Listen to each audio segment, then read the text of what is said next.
আসসালামু আলাইকুম। আপনাদের মাঝে আরেকটা নতুন ভিডিও নিয়ে আসলাম। আশা করি সবাই ভালো আছেন।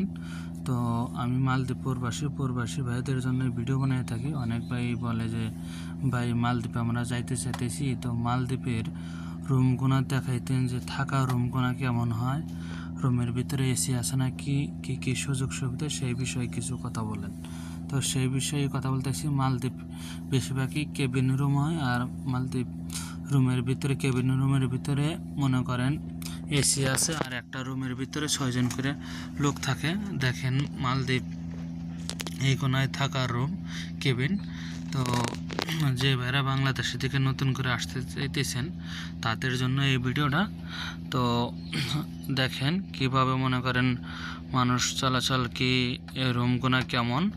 এই কোনায় কিন্তু থাকাই না রুম, বেশিরভাগই মালদ্বীপ যারা থাকবেন কি করবেন, এই কোনা রুমই হবে বেশিরভাগ। দেখা যায় বিল্ডিং রুম কমই, কি জন্য মালদ্বীপ সাগর এলাকার দেশ। দেখা যায় যে অনেক দূর দূরান্ত আইল্যান্ড কি রিসোর্ট হয়, দেখা যায় ওখানে মনে করেন বড় বড় যে এই শিপগুলো আছে, কি বাংলাদেশের জাহাজ বলে, ওইগুলো দিয়ে দেখা যায় নিয়ে আসে। এই কেবিনগুলো নিয়ে আসার পরে মনে করেন এই রিসোর্টে কি আইল্যান্ডে রাখার পরে যারা কাজ করে প্রবাসী ভাইয়েরা, তারা কিন্তু এই রুমে থাকে। তো এখানে মনে করেন খানার রুম আছে, আবার দেখা যায় যে দোকানপাট বাংলাদেশি ভাইয়েরা করে তাদেরই। তো এইভাবে মনে করেন থাকার রুম টুমায়। তো যে ভাইয়েরা বাংলাদেশি থেকে নতুন আসতেছে দিয়েছেন, আমাকে অনেক ভাই কমেন্ট করে বলছিলেন যে থাকার রুমগুলো দেখায়েন আর মালদ্বীপ কেমন দেখা যায় সেইগুলো দেখায়েন।